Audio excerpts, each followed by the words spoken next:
सह्याद्रीच्या कुशीत कोकणाच्या हिरव्यागार वाटांमध्ये, नारळसुपारींच्या झाडांमध्ये आणि मातीच्या शांत रस्त्यांमध्ये आजही जिवंत आहे एक असा इतिहास जो भारताच्या भविष्याला बदलणारा ठरला.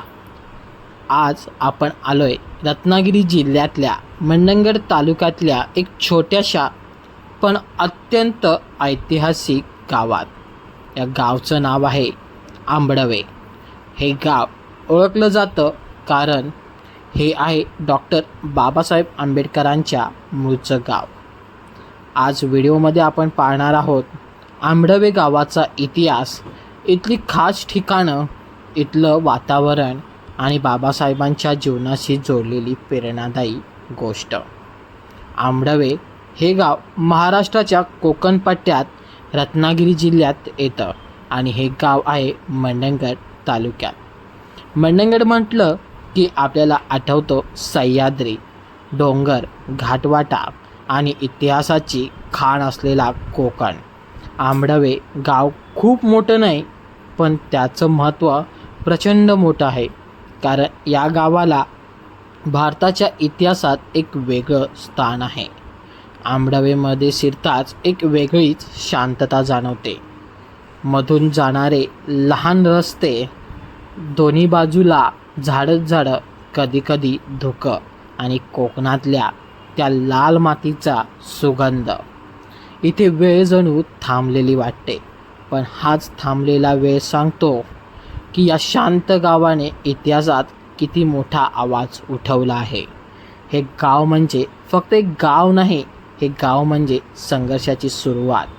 बाबासाहेबांचा इतिहास आणि आंबडवेचा संबंध काय आहे, चला पाहूयात. डॉक्टर बाबासाहेब आंबेडकर भारतीय संविधानाचे शिल्पकार, समाजसुधारक, अर्थतज्ज्ञ, शिक्षण क्रांतीचे प्रेरणास्थान. पण बाबासाहेबांचा जन्म झाला महाड किंवा मुंबईकडे नाही, त्यांचा जन्म झाला मध्य प्रदेशातल्या माहू येथे. पण बाबासाहेबांच्या कुटुंबाची मुळं, त्यांचे पूर्वज, त्यांचे वंश हा कोकणातल्या या छोट्याशा गावाशी जोडलेला आहे. आंबडवे म्हणजेच बाबासाहेब जिथे जन्मले नसले तरी त्यांच्या रक्तात असलेली कोकणची माती त्यांच्या विचारांच्या ताकदीला जोडलेली आहे. आंबडवे ही बाबासाहेबांच्या कुटुंबाची मातृभूमी मानली जाते आणि म्हणूनच आजही या गावाला लोक श्रद्धेने भेट देतात. आंबडवे गावात एक ठिकाण खूप प्रसिद्ध आहे, ते म्हणजे बाबासाहेबांच्या पूर्वजांचं घर आणि स्मृतिस्थळ. हे ठिकाण बघितलं की आपल्याला एक गोष्ट प्रकर्षाने जाणवते. इतका मोठा नेता, इतका मोठा विचारवंत आणि इतका मोठा इतिहास घडवणारा माणूस, याची मुळं किती साध्या आणि सामान्य वातावरणात आहेत. हे घर बघताना मनात एक विचार येतो, मोठेपण हे घराच्या आकारावर नाही, मोठेपण हे विचारांवर असतं. या ठिकाणी लोक येतात, वंदन करतात, फोटो काढतात आणि बाबासाहेबांच्या संघर्षाला आठवतात. हे ठिकाण म्हणजे फक्त घर नाही, हे ठिकाण म्हणजे एक संदेश आहे. आंबडवेमध्ये बाबासाहेबांचा पुतळा आहे आणि हा पुतळा पाहिल्यावर मनात एक वेगळाच आदर निर्माण होतो. कारण बाबासाहेब हे फक्त एका समाजाचे नेते नव्हते, ते पूर्ण भारतासाठी एक विचारधारा होते. या स्मारक परिसरात लोक मोठ्या श्रद्धेने येतात. इथे काही क्षण उभे राहिलं की वाटतं आपण आज जे स्वातंत्र्य, अधिकार आणि समानता अनुभवतो त्यामागे बाबासाहेबांचा संघर्ष आहे. आंबडवेचा हा परिसर खूप शांत आहे, पण ही शांतता खूप काही बोलून जाते.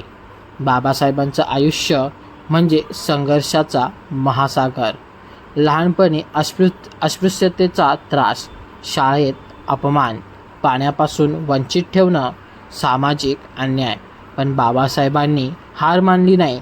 ते शिकले, विदेशात गेले, डॉक्टरेट मिळवली आणि परत येऊन त्यांनी भारतासाठीच काम केलं. ते म्हणायचे, शिका, संघटित व्हा आणि संघर्ष करा. हा संदेश आजही प्रत्येकासाठी तितकाच महत्त्वाचा आहे. आंबडवे गावात उभं राहून हा संदेश आणखी जास्त जाणवतो, कारण इथे बाबासाहेबांच्या मुळांचा इतिहास आहे आणि त्यांच्या विचारांचा पाया आहे. आंबडवे फक्त इतिहासासाठी नाही, तर निसर्गासाठी सुद्धा खूप सुंदर आहे. कोकणातील हिरवळ, शांत रस्ते, लहान मंदिरं, गावातली साधी माणसं आणि स्वच्छ हवा, इथे तुम्ही एक वेगळीच शांतता अनुभवू शकता. हे गाव जरी लहान असलं तरी इथे आल्यावर तुमचं मन भरून येईल, कारण इथे फक्त निसर्ग नाही, इथे प्रेरणा आहे. जर तुम्ही आंबेवेला जायचं ठरवलं तर तुम्ही रत्नागिरी किंवा मंडणगड मार्गे येऊ शकता. कोकणातल्या घाटवाटा आणि सुंदर रस्ते तुम्हाला एक वेगळाच अनुभव देतील. आंबेवेला येताना वाटेत तुम्हाला डोंगर, झाडं, नद्या आणि कोकणाचं खरं सौंदर्य पाहायला मिळेल. हा प्रवास म्हणजे स्वतःमध्ये एक ॲडव्हेंचर आहे. आज आपण पाहिलं की आंबेवे गाव किती शांत आहे, पण त्याचं महत्त्व किती मोठं आहे. हे गाव सांगतं इतिहास घडवायला मोठं शहर लागत नाही, मोठा महाल लागत नाही, मोठी ओळखसुद्धा लागत नाही, लागतो फक्त मोठा विचार. आंबेवे हे बाबासाहेबांच्या मूळचं गाव आहे आणि बाबासाहेब हे भारताच्या स्वाभिमानाचं नाव आहे. जर तुम्हाला हा व्हिडिओ आवडला असेल तर लाईक करा, कमेंट करा आणि कोकण गाथाला सबस्क्राईब नक्कीच करा, कारण कोकणातल्या अशाच